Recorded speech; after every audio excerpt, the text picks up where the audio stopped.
Hey guys, welcome back to another video. So this video is going to be a match review and player ratings for Sheffield United drawing 2-2 at Villa Park, obviously, versus Aston.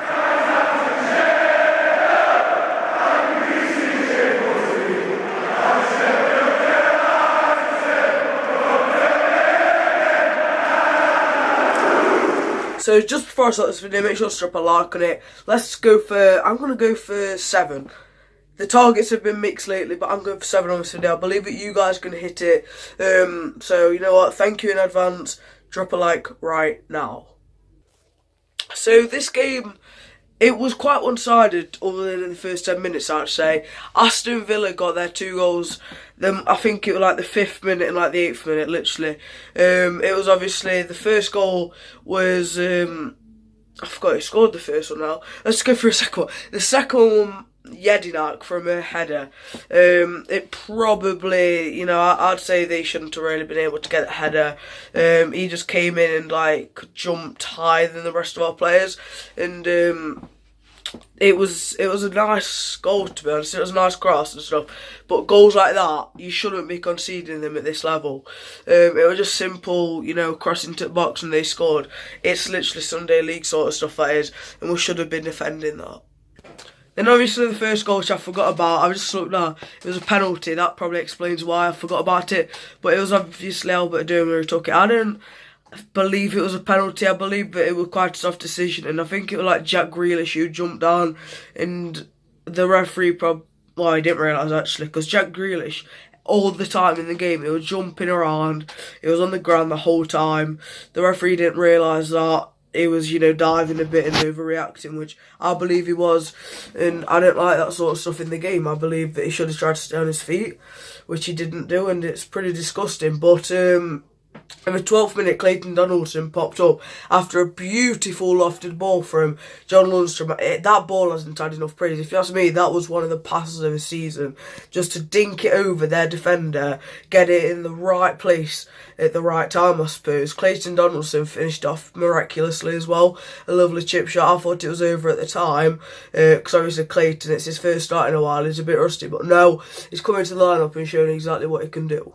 And then for our second goal, Yedinak made a pretty shocking mistake. Instead of just taking the touch and, you know, clearing it then, he just tried to boot it first time, tried to do a fancy little pass over to somebody and it didn't work. And then Clayton Donaldson, lethally, to be honest, went onto the ball, poached it, and Megs their keeper and scored. And then for the rest of the game, I'd say that we probably could have won it, to be honest. We had a couple more chances, but so did they. I'd say a draw was the fair result, you know, looking at the chances. I was going to pull up the match stats now just so then I can, like, see them. But I would definitely say that you know, a draw wasn't, you know, an unfair result, because they had plenty of chances as well. Let's just have a look at the stats now. So they had 61% possession. I didn't realise that, to be honest. I had no idea. But we had more shots on target. They had more shots, so I guess that's showing that we're more, you know, we're more lethal. You know, they did complete more passes and stuff all and out of the game, but we, you know, we had better percentages, I guess, on like how successful we're in the attack. We had 41% accuracy on crosses, whereas they had about half with 23%. So let's get into my player ratings right now. So in that, it was obviously Simon Moore. I'm going to give him a 7 out of 10, you know. Other than the goals, he didn't really have a huge amount to do, to be honest. I can't really remember a save that he made. So, you know, Simon Moore gets a 7 out of 10. George Bullock at right back, he's another one with 7 out of 10, you know. He didn't do any noticeable contribution, which I look for that in a player. He did well. Obviously, all the players did well, I'd say, but he didn't really make a noticeable contribution. Then at centre backs, to this trio, I'm going to give him 8 out of 10. Other than in that first 10 minutes, they were solid throughout the whole match. I still think that Jake Wright should be in there, though, in and amongst the centre-backs, probably to replace Stearman or Bash. Not Bash, because he was in midfield. Stearman or Carter Vickers. Probably Carter Vickers, to be honest, because Carter Vickers probably is the worst out of the 3. So, yeah, 7 out of 8. Wait, I think I said 8 out of 10. 8 out of 10 for defence. Left back, and Stevens put in a couple of good crosses. You know, he had an average game, so 7 out of 10 for him. Then in midfield, I'm going to go for individuals. So I'm going to give Johnny Lundstrom 9 out of 10. He lost the ball for us once or twice from what I can remember. But other than that, he had a blinder of a game. Especially getting that assist over to Clayton Donaldson.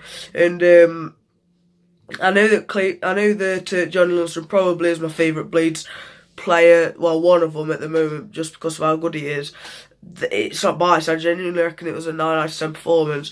You guys probably disagree with him being one of the best players, but I reckon he is. Chris Wilder in his interview as well said that his stats, like passes and stuff, on par with Paul Coots. So if that doesn't show to you how good Johnny Lundstrom has been since replacing Coots, what does? Then in a said to be alongside Lundstrom was Bash. I'm going to give Bash an 8 out of 10. He did a phenomenal job along with Lundstrom. He wasn't quite as good, I don't think. And Lundstrom probably only got that 9 out of 10 because of a killer pass that he did. But Chris Basham's performance, to say that he's been natural at centre-back for us for the past 3 or 4 years now. He's fitted into that centre-mid role very well, to say that he's probably a bit rusty at playing in that position. I think he played there back in his Blackpool days, then when he joined us, but he's been centre-back mostly for us, and he's adapted back to centre-mid very well. In at Cam, where Duffy, obviously, he's got a 9 out of 10, he's got to have. He was a great player as well. He just played the ball nicely everywhere that he could. Can't remember once where he lost the ball. He always puts 110% in as well. I love Duffy, to be honest. Then in at striker, Clayton Donaldson, he's got to have a 9 out of 10. I'm not going to give him a 10 out of 10 because he I don't know. I don't like giving out 10 out of 10 as easily. Okay, maybe that Leon Clark performance versus Hull it was, when he got them 4 goals, that probably 10 out of 10, but I can't think of any 10 out of 10 performances this season other than that. He obviously got 2 beautiful goals.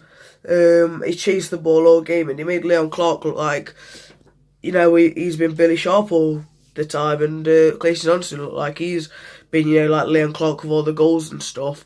Talking to Leon Clark, I'm going to give him a 7 out of 10. For him, it was a very average performance. Bruce probably told his defenders how to handle Leon Clark, and I don't think Leon Clark even had a single shot in the game. I feel like it'll be a different story for the next couple of games against Sunderland and Bolton at home, but against Aston Villa they managed to handle Leon Clark very well, and they probably didn't even expect us to start Clayton Donaldson, which is partly why he did have such a good game, because, you know, it's quite hard to tell you play that's a market player when you're not expecting him to start. So this is the end of the video. If you have enjoyed it, make sure to drop a like on it. Do you agree with my player ratings? Tell me if you disagree and tell me why. So this is the end of the video, so let's subscribe and enjoy the rest of your day. And Merry Christmas, everyone. I know you said that, but Merry Christmas. Hope you have a nice one and get all the things that you want. Goodbye.